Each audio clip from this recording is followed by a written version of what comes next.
Alors enfin, on va énoncer quelque chose de nouveau pour vous. C'est la deuxième loi de Newton, ou principe fondamental de la dynamique. Donc l'énoncé, vous serez obligé de l'apprendre. Donc dans un référentiel galiléen, si un système est soumis à une ou plusieurs forces, alors la somme vectorielle est égale à la dérivée par rapport au temps du vecteur quantité de mouvement.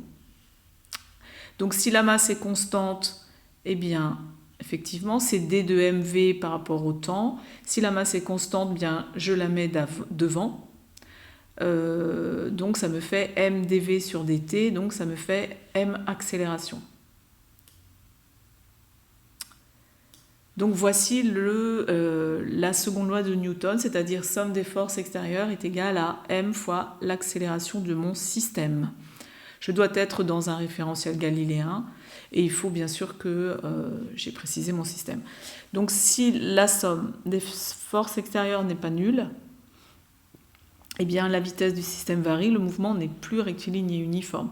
Par contre, vous pouvez dire que ce que vous pouvez en déduire, c'est ce que j'ai marqué ensuite ici, eh bien les vecteurs, effectivement, tout comme P égale M fois V, eh bien la somme vectorielle des forces extérieures appliquées au système est égale à une constante près à l'accélération. Donc ces deux vecteurs sont colinéaires et de même sens. Donc si vous savez par construction l'expression de la somme des forces extérieures, vous allez pouvoir en déduire, comment dirais-je, la valeur et le sens du vecteur accélération. La direction aussi, hein, évidemment, par construction. Finalement, la première loi de Newton, qui me dit que la somme des forces extérieures est égale au vecteur nul, ça veut dire que m accélération, vecteur accélération égale le vecteur nul. Donc ça veut dire que l'accélération est égale au vecteur nul. Et c'est bien ce que l'on a vu dans le chapitre précédent, c'est-à-dire que le mouvement est rectiligne et uniforme. Puisque le vecteur accélération est égal au vecteur nul, ce qui veut dire que le vecteur vitesse est égal à une constante. Voilà.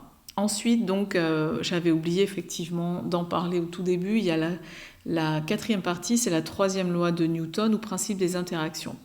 Donc comme je l'indique ici, ça ne relie pas les forces au mouvement, mais concerne des systèmes en interaction.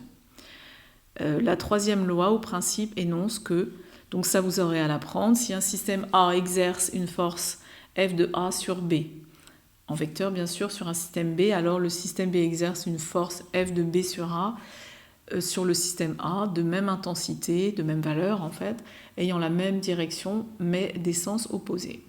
Mais un sens opposé. Cela se traduit par l'équation vectorielle F de A sur B en vecteur est égal à moins F de B sur A. Alors, vous en avez quelques exemples ici. Donc, au cours du décollage de la fusée, eh bien, effectivement, le système gaz-fusée, enfin le système, si on prend la fusée et le système gaz, eh bien, ils sont en interaction et donc la force exercée F gaz fusée est égale à moins F fusée sur les gaz. Ici, vous avez les forces d'interaction gravitationnelle que vous avez vues en classe de seconde, qui sont forcément attractives.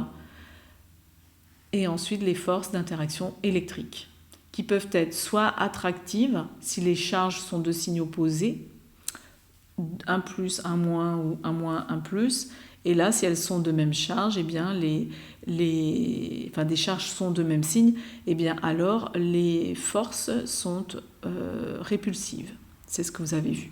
Alors, un petit peu à part, on va faire vite fait un bilan des forces à partir d'un document que je n'ai pas créé, mais que je trouve quand même relativement intéressant pour vous. Donc vous ferez les exercices qui correspondent, 2, 18 et 32, et la fin de l'annale puisqu'elle a été commencée en cours. Donc je vous dis à bientôt.